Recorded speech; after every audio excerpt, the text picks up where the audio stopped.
milí priatelia, tak vítame vás pri tomto podcaste Zefírových príbehov a teda vítam Borka, vítam Zuzku a budeme rozprávať o mužskej spiritualite a o tom, ako sa z chlapca stať mužom. A teraz v úvode si povedzme, aká je naša vízia, aký je náš cieľ. Borko? Keď ma Marek oslovil, že prečo robiť ďalší podcast, keď sme v ére, keď tých podcastov je strašne veľa, tak som rozmýšľal, že ako to spraviť inak a že prečo vlastne do toho ísť, že chceme ponúknuť podcast, ktorý nebude iba také, že pasívne počúvanie, ale chceme vytvoriť podcast, kde vás chceme pozvať do aktívnej práce. Lebo má zmysel iba to, keď pracujeme s tými informáciami, nie iba ich počúvame. Zatiaľ stačí? Zatiaľ stačí. A prečo vlastne formát videa? Formát videa preto, lebo aby sa to možno dostalo aj k mužom, ktorí sú od Bratislavy ďaleko, alebo aj k mužom, ktorí možno majú problém prísť do nejakého spoločenstva, zdieľať a že ponúknuť mužom pochopiť svoj príbeh, alebo ponúknuť im priestor, ako pracovať s tým svojím vnútrom, ako dozrievať.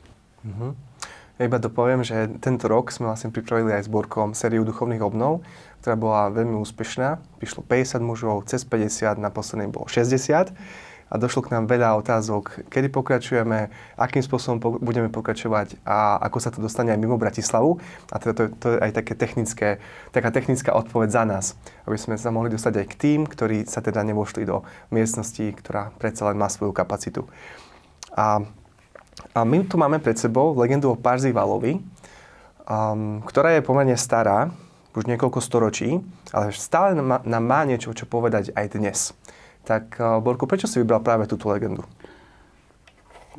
Keď som rozmýšľal, že ako vlastne rozprávať o tej mužskej spiritualite, alebo čo je to tá spiritualita, tak vždy mi chodil porozumieť, že slovo príbeh. Že my sme na ceste dozrievania. A je to celoživotný proces, takže aj ten príbeh, on vlastne on obsiahne, by som povedal, celý taký ten ľudský život. Že sa tam stretneme s rôznymi rozmermi, čo človek prežíva. Ale prečo ten príbeh, tak možno najskôr by som vyšiel, Richard Rohr tak ho pekne hovorí, že to je taká nosná myšlienka, z ktorej som ja vlastne vychádzal aj tento podcast, prečo chcem spraviť tak, ako chcem spraviť. A ako chceme spraviť, aj tak, aby som aj vás dvoch, som taký egoista. Takže opravil sa. Som taký uvedomelý. Že Richard Rohr rozpráva, že kto svoj príbeh nemytologizuje, tak ho patologizuje. Aby som tie dve mudré slova vysvetlil, že mytologizácia je, že všetko, čo v mojom živote sa udialo, dobré, zlé, ťažké, krásne, šťastné, že to všetko má zmysel. Že nič sa nevylučuje a že príbeh má takú svoju tú nosnú, tú červenú niť, že to všetko spája a ono vlastne nám pomáha, že vytvára to, kým sme. Hej. Patologizácia je, že máme taký sačok puclí, ktorým nerozumieme a väčšinou si vybereme tú puclu, ktorá nám najviac ubližila a niekedy ju riešime celý život a sme s ňou uväznení a nevieme sa z toho dostať von. Že vlastne nás to nakoniec zničí. Zoberie nám to chuť do života, zoberie nám to odvahu pracovať na sebe, meniť, uveriť, že som schopný zmeniť seba. Neviem, či chceš, Zuzka, niečo dodať?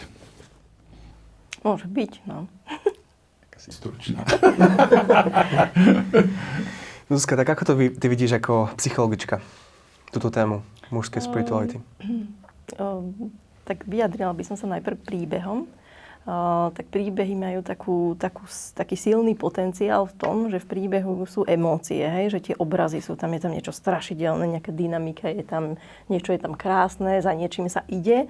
A vlastne v príbehu, a keď čítam príbeh alebo pozerám, a keď rozmýšľam nad mojím životom, že tá spojka je, sú tam tie emócie, že aj v mojom živote sa niečoho strašne bojím, niečo ma veľmi teší a v tom príbehu je to tak podané i má to kontinuitu.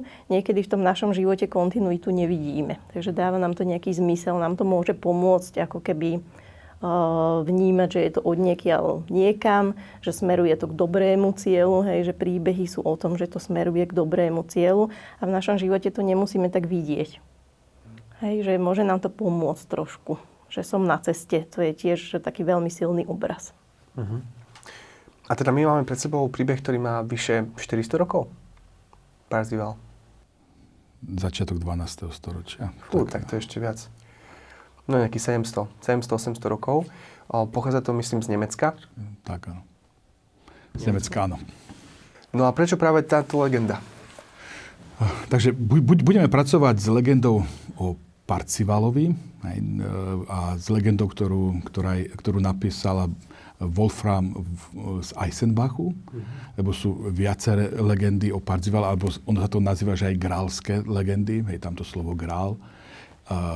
Je to istý príbeh hľadania toho grálu, ale to, čo je na tom príbehu, prečo som si ja vybral práve túto legendu, že my tam máme taký, by som povedal, že takú archetypálnu, takú archetypálnu cestu muža zachytenú, že čo asi, že keď s touto legendou pracujem, tak zistil som, že ona sa stále mužom prihovára, bo ja s ňou už pracujem dlho a že práve tie obrazy tým mužom pomáhajú uchopiť to, čo aj oni sami prežívajú. Aj od tých 800 rokov neskôr. Takže ten dobrý príbeh nám pomáha písať ten náš príbeh.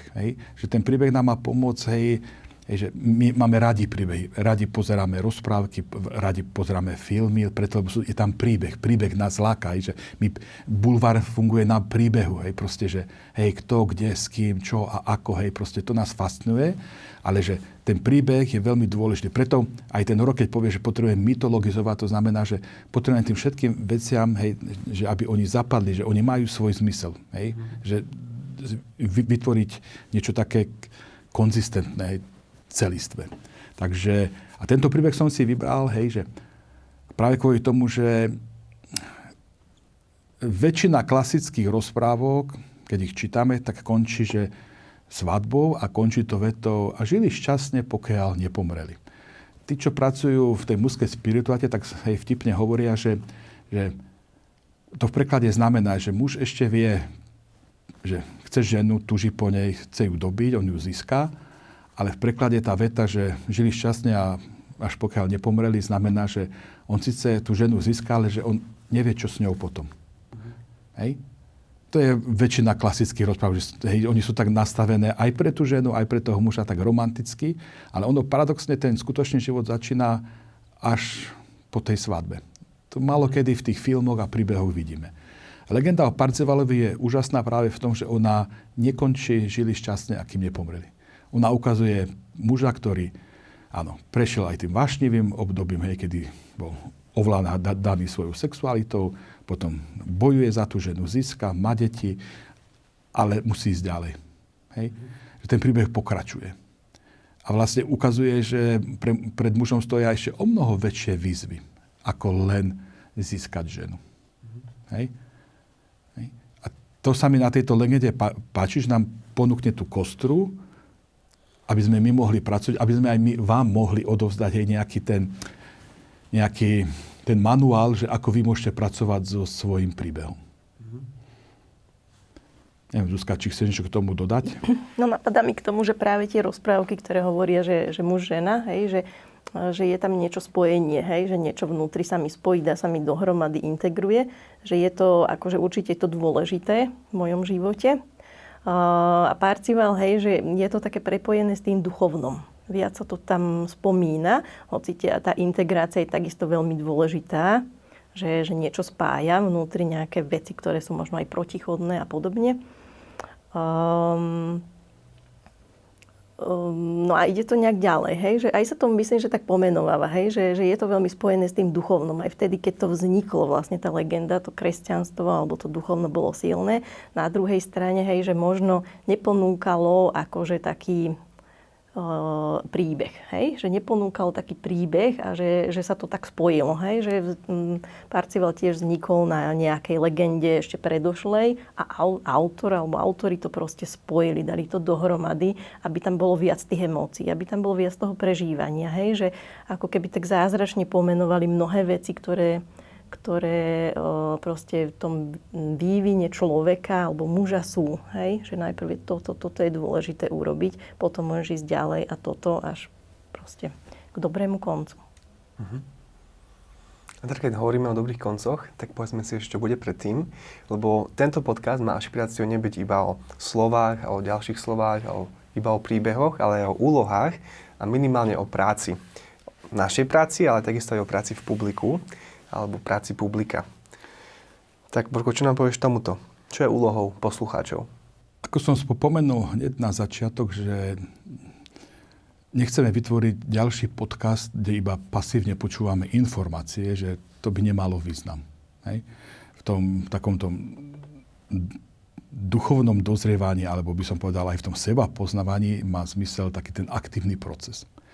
A áno, nie všetci si môžu, možno zaplatiť psychoterapeuta, možno aj zohnať ho je problém. Nie je toľko kňazov, ktorí dokážu sprevádzať, ale my všetci potrebujeme, alebo chceme tomu príbehu rozumieť a chceme vytvoriť priestor, že čo by to mohlo, ako konkrétne s tým svojím príbehom pracovať a kľúčové je práve tá vaša práca. Že vôbec nie je dôležité to, čo my tu rozprávame, to je iba taký nástrel. Ani to nevnímajte, že my teraz chceme vám dať odpoveď na všetko. To nie je cieľom. Hej. Ani sa nedotkneme všetkých vecí. Hej. Je to naozaj iba o čom sa my tu rozprávame, to vám má pomôcť, že pochopiť, že čo sa pod tým myslí, že ako by ste mohli s tým pracovať. Ale kľúčové budú že po každej tej časti budú otázky, ktoré vám dáme, nad ktorými môžete pracovať. A ja hovorím, že táto práca je dôležitá. Hej? A to je vlastne, že vy píšete svoj príbeh. Nikto iný za vás nemôže napísať váš príbeh, iba vy. Hej? Ja potrebujem svojmu príbehu pochopiť. Takže budeme písať a budeme aj maľovať. Prečo maľovať? Lebo aby sme zapojili aj pravú, aj ľavú stranu nášho mozgu. A ja by som povedal, že kresba, tam sa pracuje s emóciami. Hej? To písanie, to je skôr tak, že rácio. A moja skúsenosť, ja veľmi rád používam aj tú maľbu, aj to písanie, lebo mám skúsenosť, že niektorí muži mi tak povedia, že oni nevedia maľovať. Každý vie. To nás iba niekto presvedčil, že nevieme maľovať. Alebo my sme si mysleli, že keď nie som Leonardo da Vinci, takže neviem maľovať. Ale nejde o to byť Leonardom da Vinci, ale ide o to zobrať tú ceruzku, to médium, buď ceruzky farby a zachytiť niečo, čo sa vo mne odohrá. Ten obraz mi pomáha a mi viacerí muži povedali, že cez obrazok dokázali lepšie seba uchopiť alebo pochopiť ako cez to nejaké racionálne napísanie. Hej? Že aj to písanie, aj tá maľba nám majú pomôcť lepšie pochopiť ten svoj príbeh. Hej? A toto je vlastne, by som povedal, to gro, táto práca. Pokiaľ budete iba tieto podcasty počúvať, ale nebudete pracovať, tak to nerobte. Ušetrite si čas. Má to zmysel, keď budete s tým pracovať. My to ukážeme potom v inštruktážnom videu, že ako s tým pracovať. Takže máme otázky, máme písanie, máme maľbu. A čo ešte potrebujeme k tomu, aby muž dokázal sa stretnúť sám so sebou a zároveň aj pracovať na tom, čo cíti, čo prežíva a ako ďalej? No tak v prvom rade čas. Čas. A čo znamená čas? Čas znamená, že si poviem, že mám tú otázku a že na otázku, keď mám aj maľovať, aj písať, tak aby som povedal, že aspoň takú hodinku. Že si vytvoriť čas. Preto aj tie videjka budú, ja neviem, v akom intervale sme to dali. Každé 2 týždne. Každé 2 týždne, to znamená, že za tie 2 týždne si nájsť tú hodinku na odpovedanie. To je minimum. Viete, keď chceme pochopiť svoj príbeh, tak neexistuje rýchle riešenie. Neexistujú rýchle riešenia. Existujú iba dobré riešenia a oni vyžadujú čas. Aby ste mali predstavu, tak my sa tu budeme stretávať častejšie v takomto zoskupení a teda bude to trvať možno rok a pol, tém je veľa, príbeh budeme postupne otvárať a teda nie je to iba o pár krátkých videách a nejakom tom ukončení, ale je to o takom kontinuálnom procese, aby ste mohli na sebe pracovať a zároveň aj, aby sme vyrozprávali celý ten príbeh Parzivala a ako súvisí aj s našimi príbehmi. dobre, že si to spomenul, že chceme vlastne vám ukázať, že nejde o to hneď niečo vyriešiť. Bo viete, my sme nastavení, že musím hneď niečo vyriešiť, zmeniť, odstrániť. Ja sa stretávam veľakrát s ľuďmi, ktorí pod tým názvom, že niečo vyriešiť, znamená, že na niečo zabudnú a že to zmizne z ich života. To neexistuje. Ja aj tie najťažšie veci potrebujem integrovať do svojho príbehu. Potrebujem sa naučiť s nimi pracovať. Hej. Oni sú súčasťou mňa, aj tie najťažšie veci. Hej. A toto je. A preto aj, že ideme tak dlho, že budeme s tým pracovať, že vstúpiť do toho dobrodružstva života. Začať vnímať svoj príbeh ako ten dobrý, dobrodružný príbeh, kde to proste máte všetky zápletky. Aj pokojné, aj dramatické, aj tak. Áno, to nás zrazu začne zapnať. Že si tak povieme, že to je dobrý život. Že ten môj život je dobrý. S tým všetkým, čo tam je. Ešte predtým, než sme začali natáčať a rozprávať o tom, že ako to natočíme, tak tu bola téma poslania. Ja by som ťa chcel spýtať, Zuzka, že čo ty vnímaš ako také svoje poslanie? Moje poslanie? No ja to mám veľmi spojené s materstvom, hej, lebo som bola asi 10 rokov doma s deťmi. Ale také poslanie mi ide ako nitka, akože celým životom, že mám rada akože podporovať druhých v ich raste. Hej, že niekedy sme s Borkom viedli stredka, mal chalanov s niekým, ja s kamarátkou zase dievčatá, hej, už sú tam aj nejaké manželstva, deti, že bol tam nejaký raz, sme sa im venovali. Takisto som vyštudovala psychológiu a toto je moja srdcová téma, hej, že ten rast. A vlastne mám svoje deti, hej, že 3 chalanov, dcéru a ten rast, ich rast je pre mňa dôležitý, že toto, akože musím na to myslieť proste, že aby rástli, hej, že to je pre mňa dôležité, že ako to urobiť, ako ich podporiť, hej, a nemusím všetko robiť ja, to vôbec nie, ale že aby to mali v tom živote. Ďakujem. Borko, čo tvoje poslanie? Tak moje poslanie, keby som to mal tak asi povedať veľmi jednoducho, mňa fascinuje človek ako to tajomné, alebo to jedinečnosť človeka. Že každý človek je tak jedinečný, že každé stretnutie s človekom, hej, ma obohacuje práve tým jeho príbehom. Hej, že neexistuje nejaká škatulka, kde môžeme tak jednoducho natlačiť veľa ľudí. Každý človek je naozaj jedinečný. A preto mám rád prácu s ľuďmi, kde môžeme tak tú jedinečnosť objavovať, pomenovávať a pomáhať ľuďom ísť k takej tej celistvosti. Ale je to skôr, že to, čo aj tu vlastne robíme, že skôr kráčam, ale nepracujem za tých ľudí. Že kráčam a že možno im pomáham nachádzať tie otázky ako kňaz, ako spovedám, sprevádzam ľudí, pracujem s ľuďmi intenzívne so všetkými možnými vekovými kategóriami. Takže mňa človek fascinuje. Práve aj tým, ako sme každý pre seba tajomstvom, ako niekedy sa nevieme z toho vymotať, ako sme niekedy uväznení, ale niekedy aj to, keď zrazu sa tak rozsvietia, nám sa úplne zmení život. To všetko, ja poviem, že keď niekto sa tak poskladá, sa tak nadýchne, tak ja to beriem, že to je asi že to je taký ten najväčší zázrak. To sú chvíle, kedy človek povie, že wow. Ja mám k tomu taký vtip, alebo taký príbeh zo života. Tiež som stretla jedného známeho, mi to povedal, tiež pracuje s ľuďmi, že niekomu som odporúčil, že aby išiel na tú terapiu, hej, aby išiel a potom som ho stretol a že tak išiel si? Že nie, že však platil by som za to a aj tak by som si to musel odmakať sám. Hej, že v niečom to je o tom, že je to tá cesta toho človeka. Hej. A není to zadarmo. Chápem. Možno ešte to, čo teraz Zuzka otvorila, bo ma to napadlo, tak to chcem povedať, že keď začneme pracovať so svojím príbehom, tak môže sa všeličo v nás otvoriť. Aj ťažké veci sa v nás môžu otvoriť. A chcem to tak veľmi konkrétne povedať, že keby sa niečo ťažké otvorilo, tak neustaňte sami. Vyhľadajte pomoc. Hej. Psychológa, kňaza, blízkeho. Hej. Lebo, viete, my nemôžeme dozrieť, keď ostaneme uzavretí v sebe. My potrebujeme iných ľudí. Potrebujeme rozprávať s niekým, zdieľať.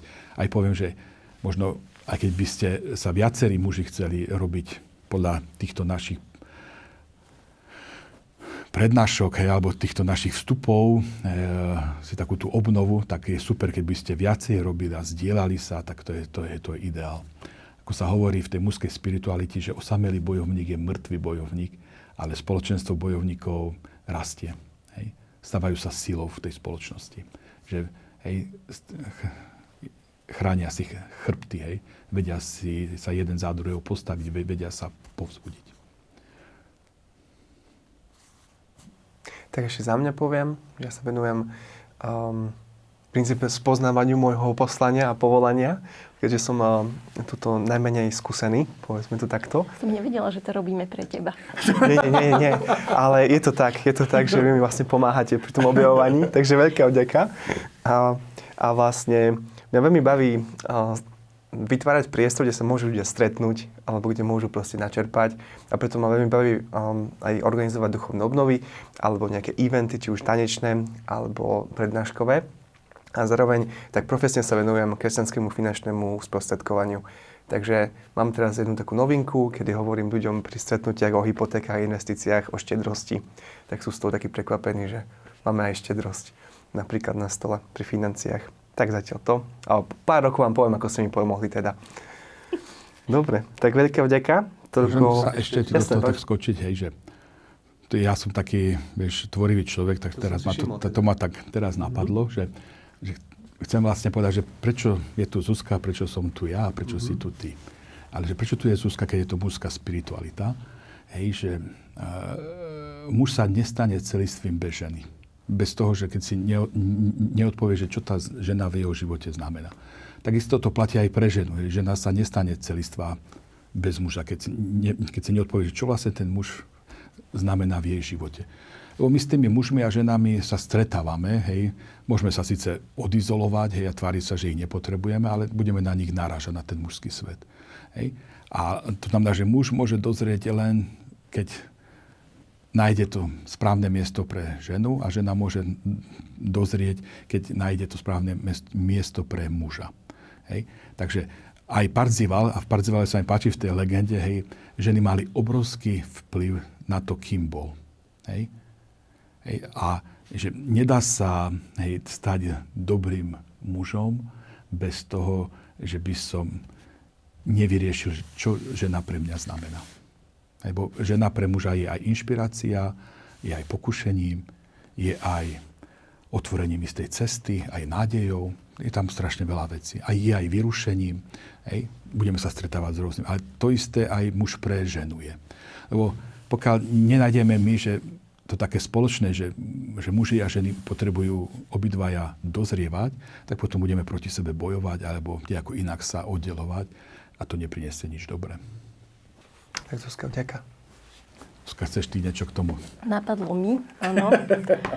Napadlo mi k tomu, že vlastne, že hej, že muži a ženy, ale že my toto máme aj vo vnútri, hej, že my tam máme nejakých ako keby zástupcov mužov, aj zástupcov žien, alebo hej, že ženu a muža. A môže sa stať, že ja ako žena môžem to mužské mať desi proste vzadu. Takisto mužovi sa môže stať, že má to ženské kdesi vzadu. Môžem to podceňovať u seba. A čím viac to podceňujem a je to kdesi vzadu, tým viac ma to ovplyvňuje. A možno nie takým spôsobom, ako by som chcel alebo chcela. Takže aj preto má zmysel sa tým zaoberať. Dobre, tak sa tým poďme zaoberať a vidíme sa pri prvej téme.